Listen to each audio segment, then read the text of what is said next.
por la tragedia, paisajes que, a simple vista, parecen tranquilos, pero cuyo silencio pesa con el eco de la historia.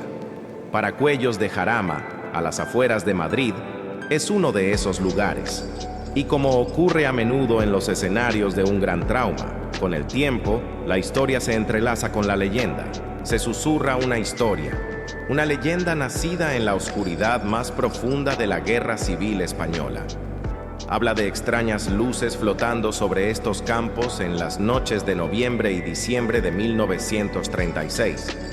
Luces inexplicables que aparecían y desaparecían en la negrura, testigos silenciosos de un horror que la tierra estaba a punto de absorber.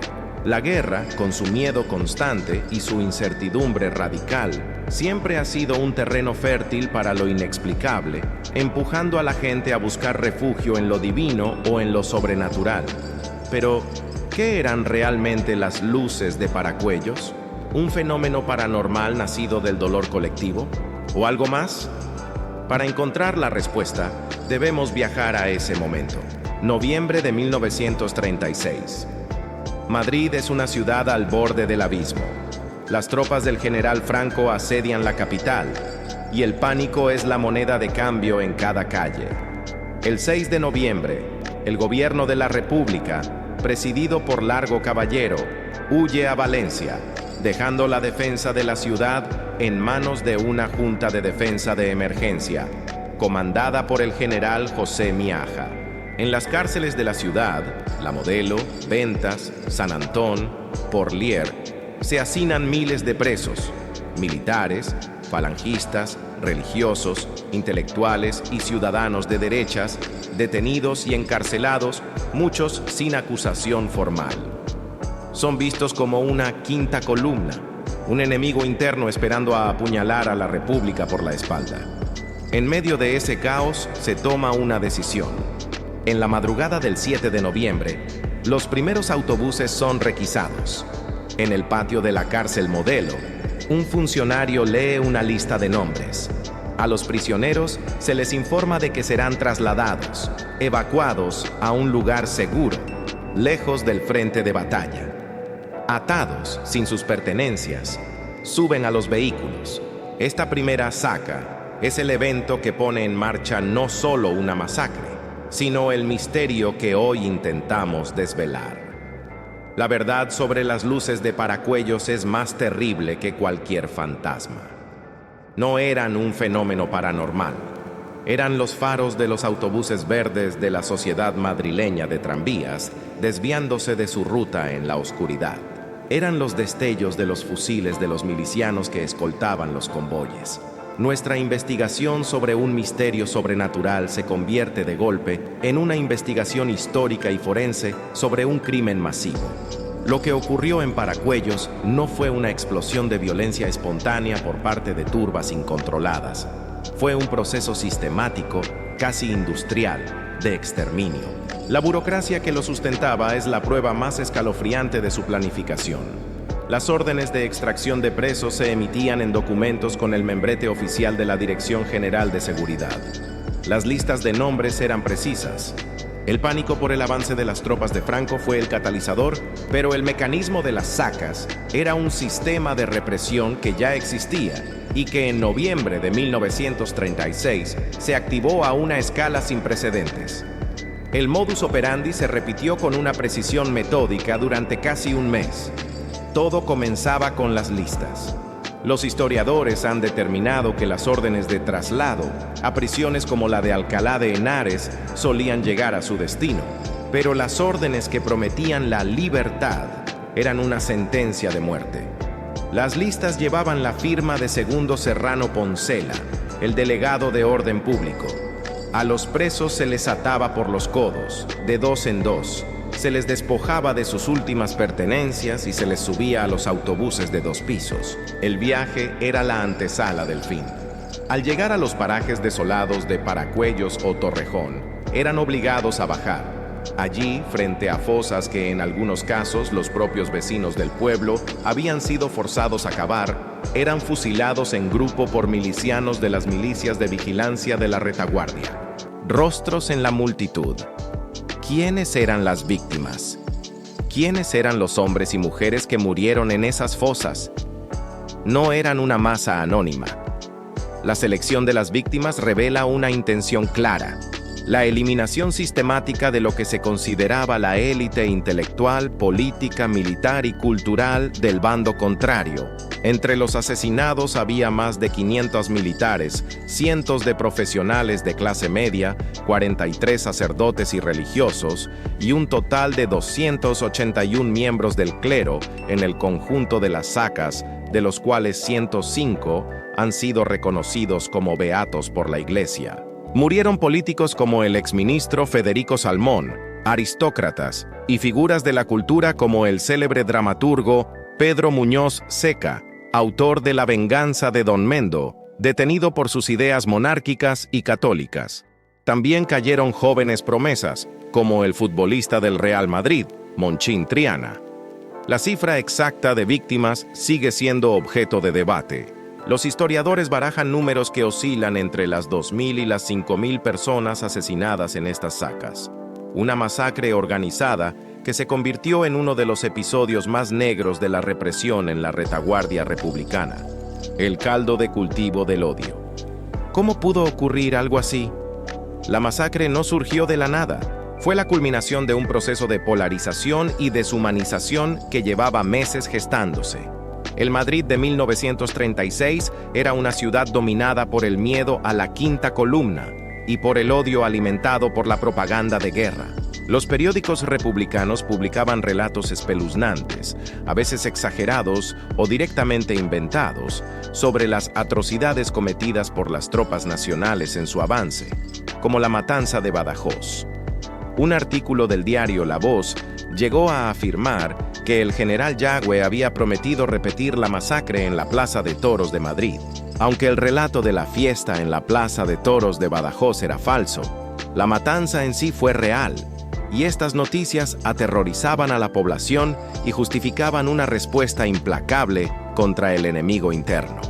Además, la autoridad del Estado se había desmoronado, dando paso a la proliferación de las checas, prisiones y centros de detención no oficiales gestionados por partidos y milicias, donde se interrogaba, torturaba y ejecutaba al margen de cualquier ley.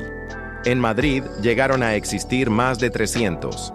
Las checas normalizaron la violencia extrajudicial, creando el clima perfecto para que, llegado el momento de pánico de noviembre, la eliminación masiva de presos pareciera un paso lógico y hasta necesario para muchos. Cronología de las sacas. La línea de tiempo muestra los días marcados en rojo en los que hubo ejecuciones: 7, 8, 9, 18, 24, 25, 26, 27, 28, 29 de noviembre y 1 y 3 de diciembre. Se destaca un espacio en blanco, un hueco, entre el 10 y el 17 de noviembre, un periodo en el que las sacas se detuvieron por completo. Esta cronología revela el ritmo implacable de los asesinatos, pero también muestra algo extraño: un parón de una semana. Este hueco en el calendario de la muerte no es un dato menor. Es una pista fundamental que nos llevará al siguiente gran misterio de esta historia: el laberinto de la culpa.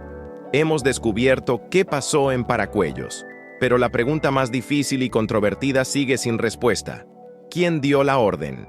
Aquí la investigación histórica entra en un terreno pantanoso. La cadena de mando se difumina. Los documentos clave desaparecen o nunca existieron, y las responsabilidades se diluyen en un cruce de acusaciones y negaciones que ha durado más de 80 años. Este es el verdadero misterio de Paracuellos, uno que trasciende los hechos para adentrarse en la política y la memoria. La dificultad para establecer una responsabilidad directa y definitiva no es solo fruto de la falta de una orden escrita.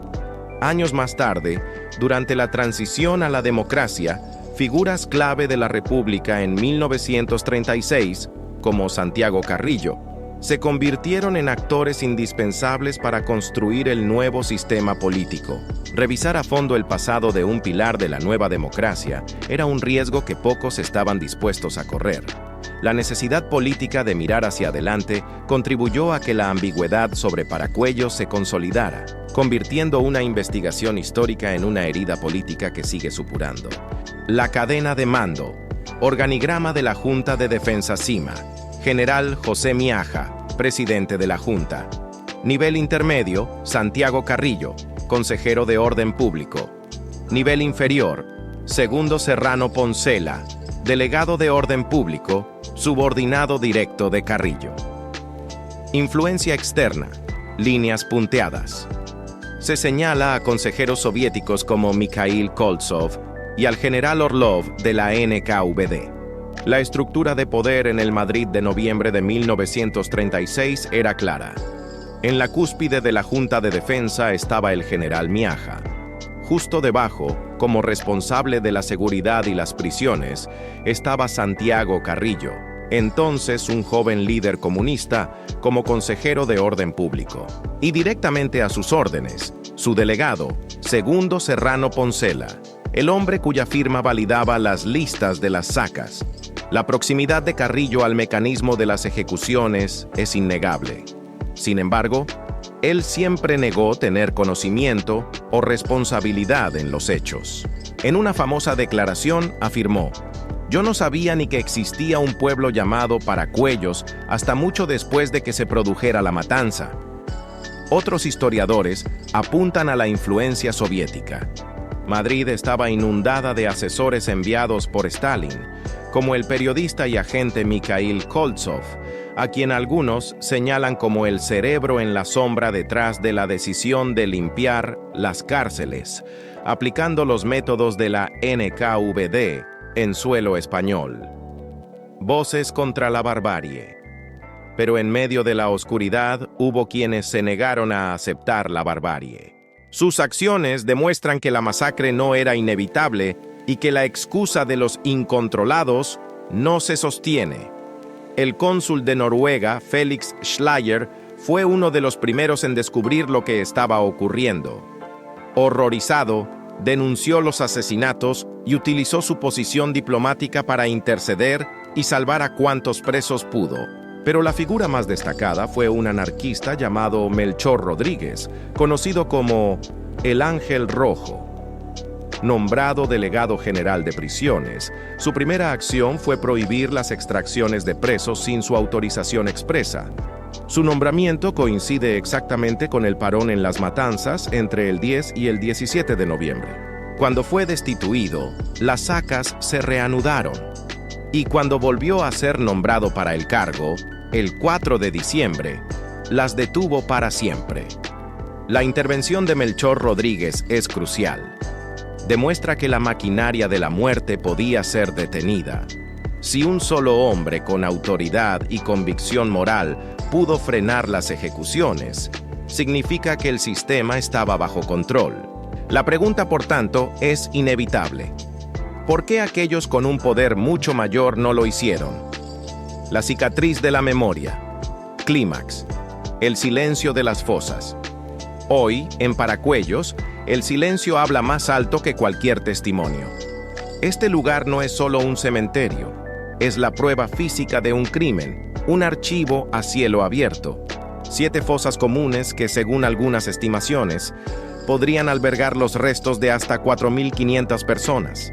El clímax de esta historia no es una revelación final, no es encontrar el documento definitivo, es estar aquí y comprender la magnitud de lo que yace bajo nuestros pies. Es sentir el peso de un lugar que es, a la vez, un camposanto para miles de familias y una escena del crimen que la historia aún no ha terminado de procesar.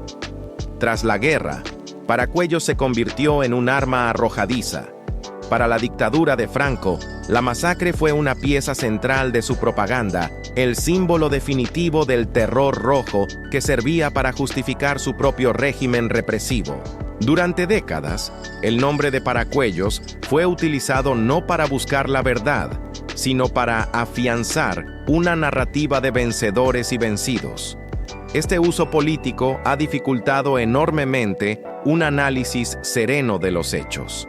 Paracuellos no es solo un episodio de la guerra civil, Es una herida que sigue abierta en la memoria colectiva de España, un trauma que se resiste a ser confinado en los libros de historia porque sus ecos aún resuenan en los debates del presente. Y así, volvemos a las luces.